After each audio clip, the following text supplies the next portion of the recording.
Mister Reginald ইস্টনের সঙ্গে পরিচয় করিয়ে দিই। উনি আমার ঠাকুরদা, রক্তের সম্পর্কে সূত্রে তিনি আমার অতি আপনজন। একসময় উনি আমাদের সঙ্গে থাকতেন। আমরা তখন এখানে থাকতাম না, অন্য এক জায়গায় লুডেলয়। সেই বাড়িটার নাম ছিল ডিনহাম হল। সেই আজ থেকে প্রায় 40 বছর আগেকার কথা। সালটা যতদূর মনে হচ্ছে 1890 খ্রিস্টাব্দ। ঠাকুরদা থাকতেন আমার পাশের ঘরে। সেই দুটি ঘরের মাঝখানে একটা দরজা ছিল। এর থেকেই বোঝা যায় যে কেউ কারো ঘর থেকে বাইরে না বেরিয়েই আমরা ওর ঘরে যাতায়াত করতে পারতাম। সেই সময় এক ভোর রাতে আর্থার আর্থার ডাক শুনে আমার ঘুম ভেঙে যায়। এই যে ঠাকুরদার কণ্ঠস্বর, তবে কি বৃদ্ধ মানুষটি হঠাৎ অসুস্থ হয়ে পড়লেন? যাই হোক, তাড়াতাড়ি বিছানা থেকে নেমে ছুটে গেলাম পাশের ঘরে। সেখানে গিয়ে দেখলাম ঠাকুরদা বিছানায় বসে আছেন।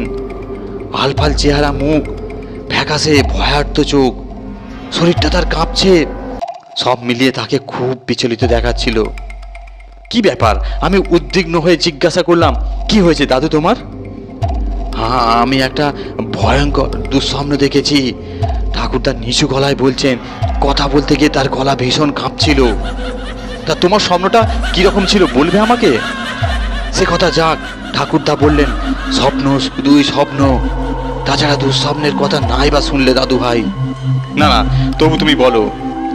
আমার নাছাড় বান্দা দেখে শেষ পর্যন্ত ঠাকুরদা শুরু করলেন তার সেই কাহিনী। হ্যাঁ, স্বপ্নে দেখলাম আমি আমার এক পুরনো বন্ধুর সঙ্গে স্ট্যাফোর্ডশায়ারে একটা বাড়িতে রয়েছি। বাড়ির নাম ব্রিড হল। এক রৌদ্র স্নাত দিনে একটা পার্কের ভেতর দিয়ে আমি যেন যাচ্ছিলাম গ্রামের পুরনো গির্জাটার দিকে। পার্কের ছোট গেটটা পেরিয়ে সমাধিপ্রস্তর, সমাধিস্তম্ভগুলোর মাঝখানের পথ ধরে আমি গিয়ে হাজির হলাম গির্জাটার পুরনো বারান্দায়। ভিতরে ঢুকতে যাব, ঠিক সেই সময় গির্জার ঘন্টা বেজে উঠল। ঘন্টার ধরন দেখে বুঝে গেলাম সেটা অন্ত্যেষ্টিক্রিয়ার ঘন্টা। হ্যাঁ, দেখলাম একটা পথযাত্রীর দল গির্জার দিকে এগিয়ে আসছে। তাই গির্জার ভিতরে না গিয়ে আমি আবার পথে নেমে গেলাম। মনে মনে ঠিক করলাম, অন্ত্যেষ্টিক্রিয়া চলাকালীন সময়ে সমাধি প্রস্তর এবং সমাধি স্তম্ভগুলো ভালো করে দেখাই যাক না কেন। গির্জার প্রাঙ্গণে অনেক স্মৃতিসৌধ রয়েছে, সেগুলি দেখতে দেখতে সময় কেটে যাবে। এদিকে সব যাত্রীর দলটিকে কাছে এগিয়ে আসতে দেখলাম। তারা এখনো পুরনো বারান্দার দিকে এগিয়ে আসছে। হঠাৎ কেমন যেন কৌতূহল আমার, কে মারা গেল। তাই নেহাতি কৌতূহলবশত একজন সব যাত্রীকে জিজ্ঞেস করলাম, কে মারা গেলেন বলুন তো? মিস্টার মকটন। নামটা কেমন যেন চেনা চেনা বলে মনে হলো আমার। তাই আরও নিশ্চিত হতে আবার একজন সব যাত্রীকে জিজ্ঞেস করলাম, আচ্ছা উনি কোথায় থাকতেন বলুন তো? সামারফোর্ড হলে, উত্তরে সে বলল। হায় আমার কপাল, সামারফোর্ড হলের মিস্টার মকটন, সে তো আমার পুরনো বন্ধু। তার বাড়িটা তো এখান থেকে মাত্র কয়েক মাইল দূরে। মনটা খুবই খারাপ হয়ে গেল। বন্ধু বিয়োগ বলে কথা, তাই মনটা খারাপ হওয়াটাই স্বাভাবিক।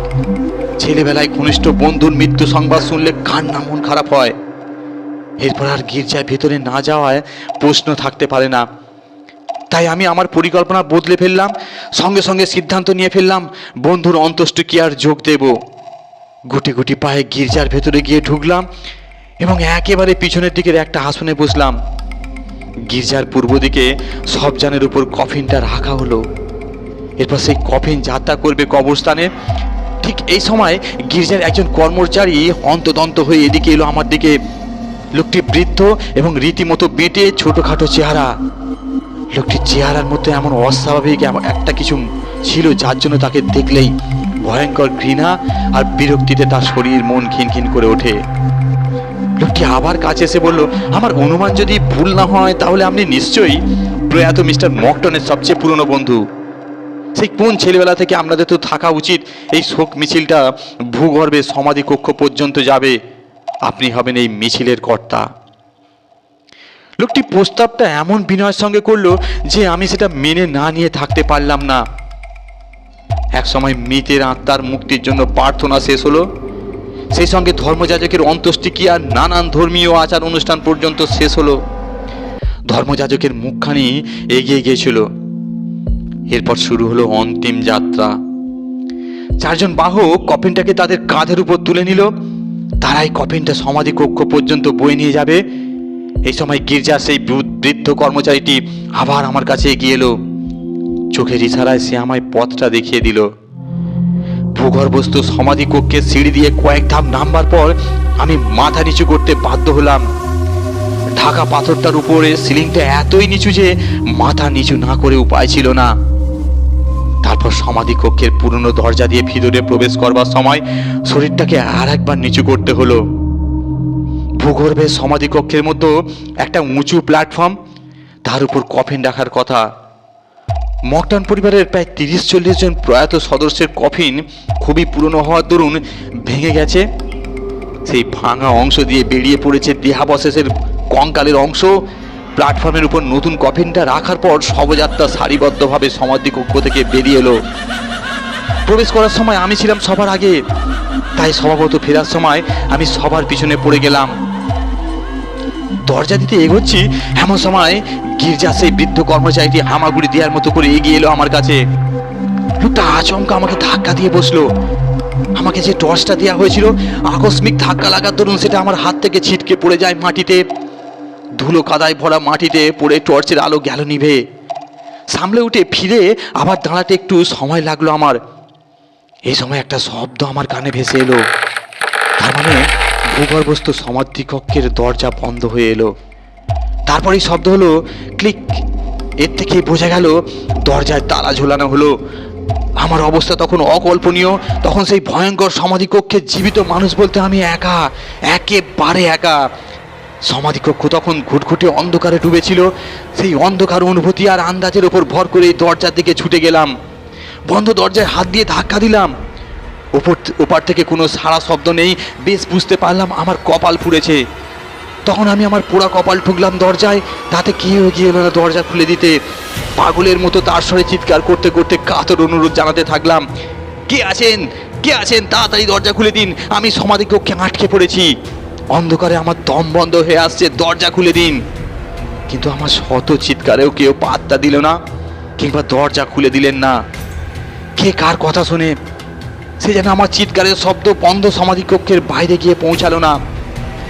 অন্ধকারে সেই মৃত্যুপুরীতে মৃতদের সঙ্গে থাকতে গিয়ে আমার পুরো 1 ঘন্টা কেটে গেল। আর তাতে সেই 1 ঘন্টা আমার কাছে যেন একটা যুগের মতো মনে হচ্ছিল। যাই হোক, একটু একটু করে অন্ধকারটা আমার চোখ ছুঁয়ে এলো। আবছায়া অন্ধকারে প্ল্যাটফর্মটা আর তার উপরের কফিনগুলো অস্পষ্টভাবে চোখে পড়ল। তারপরেই আচমকা একটা শব্দ কানে ভেসে এলো, যেন সেটা কোনো কিছুতে চির খাওয়ার আকস্মিক দীর্ঘ একটা শব্দ। ঈশ্বর আছেন তাহলে। দেরিতে হলেও ওরা ওদের ভুল বুঝতে পেরেছে এবং এই মৃত্যুপুরী থেকে আমাকে উদ্ধার করার জন্য আসছে ওরা। কিন্তু এ কি, আমার ভুল ভেঙে গেল একটু পরেই। না, যা ভেবেছিলাম ঠিক নয়, আমাকে উদ্ধার করার জন্য কেউ আসছে না। আসলে চির খাওয়া শব্দ আসছে মিস্টার মকটনের কফিনটার দিক থেকেই। একটা ভয়ঙ্কর আতঙ্কে আর ভয়ে আমার হাতের লোম খাড়া হয়ে উঠল। সেই ভয়ঙ্কর আতঙ্কের সঙ্গে দেখা গেল নতুন কফিনটা চির ক্রমশ বড় হচ্ছে, আর সেই ফাঁক দিয়ে কফিনের ভেতর থেকে টেনে হিজড়ে বেরিয়ে আসছে বৃদ্ধ মকটনের মৃতদেহটা। কয়েকটি মুহূর্তের অপেক্ষা, তারপরে দেখলাম তার দেহটা সম্পূর্ণ এলো বাইরে। মুহূর্তের মধ্যে নিজের ভাঙা কফিনটার পাশে এসে দাঁড়ালো সে। দেহতে রাইগার ফর্ম করে গেছে, অর্থাৎ পচন শুরু হয়ে গেছে। উফ, কি ভয়ঙ্কর, কি বিভৎস সেই দৃশ্য। গলা পচা দেহটা টলতে টলতে আমার দিকে এগিয়ে আসতে থাকলো। সেই ভয়ঙ্কর জীবন্ত লাশটাকে এড়াবার জন্য আমি তখন সমাধি কক্ষের চারিদিকে চরকির মতো বন বন করে ঘুরতে থাকলাম। কিন্তু কি আশ্চর্য, যেদিকেই যায় না কেন বৃদ্ধ মকটনের লাশটা যেন আমাকে তাড়া করে ফিরতে থাকলো। সে আমাকে স্থির হয়ে কোথাও দাঁড়িয়ে থাকতে দেবে না।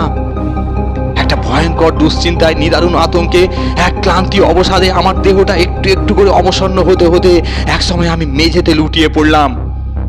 আমার সেই সঙ্গে মকটনের গলা পচা জীবন্ত লাশটাও হুমড়ি খেয়ে পড়লো আমার উপরে।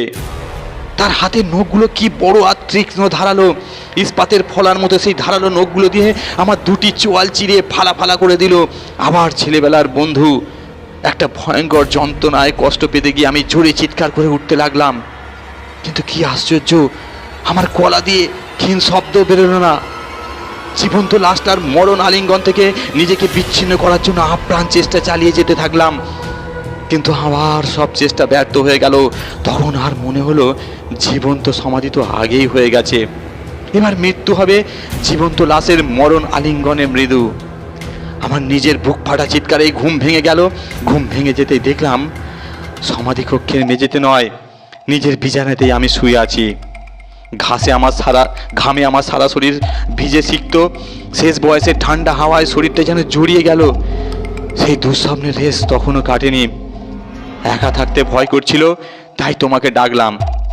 ছিছি, এই বুড়োর জন্য তোমার খুব হয়রানি হলো, কিছু মনে করো না দাদু ভাই।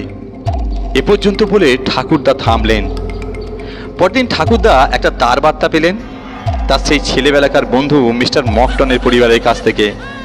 তিনি মারা গেছেন। আগের রাতে তিনি যখন সেই ভয়ঙ্কর দুঃস্বপ্নটা দেখেছিলেন, তখনই মৃত্যু হয়েছে মিস্টার মকটনের। আশা করি আপনাদের এই গল্পটি ভালো লাগবে। আপনারা সুস্থ থাকুন, ভালো থাকুন।